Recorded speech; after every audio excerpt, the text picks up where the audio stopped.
Hi everyone, my name is Mr. Martin and I'm a science teacher at Mit School. Today I'm going to teach you social science and I'm going to talk about the European Union. So first of all, we're going to look at this picture here. We're going to make it a bit bigger. And this picture is showing us the moment when Spain joined the EU in 1986, together with Portugal. As you can see, we've got all the European flags there. We've got France, Holland, Germany, Belgium, and all the countries that were actually part of the European Union here. And it was a very important moment in the history of Spain. The European countries, normally what we did was actually fighting each other and not actually agreeing a lot. And we were fighting over ideas, over money, over all sorts of things. However, now, at last, we have realized that it's actually better to work together. So as I said to you, in 1986, on the 1st of January, Spain and Portugal joined the European Community, which is now the European Union. Now, obviously, the people in these countries speak different languages and have different cultures, but we agree on basic economic and political policies. For example, we use the euro as our official currency, although some countries like the UK, Denmark and Sweden still use their own currencies.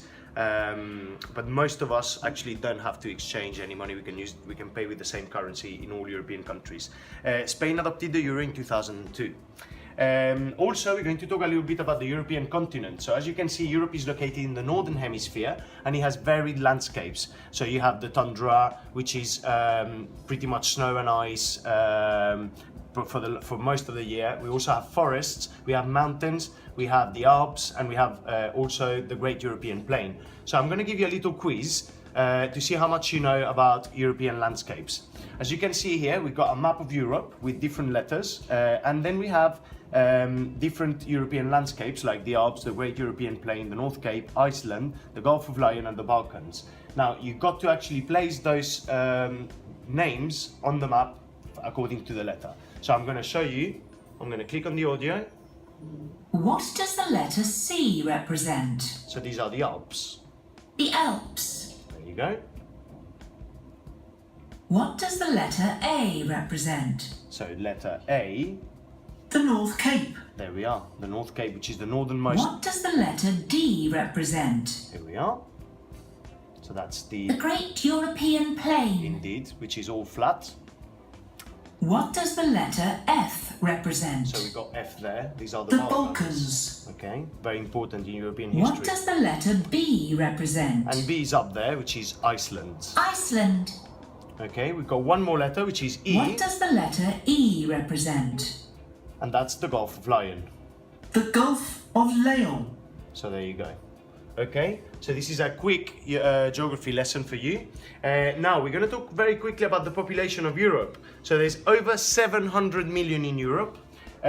We have highly populated zones, which are mostly industrial areas in the center of Europe and big cities, big capitals. But we also have very low population density zones in the countryside, in the high mountains, and also in the cold climate zones. In Europe, unfortunately, we have an aging population, so there's a lot of old people. But recently, we've had many immigrants who have arrived in Europe and who have enabled us to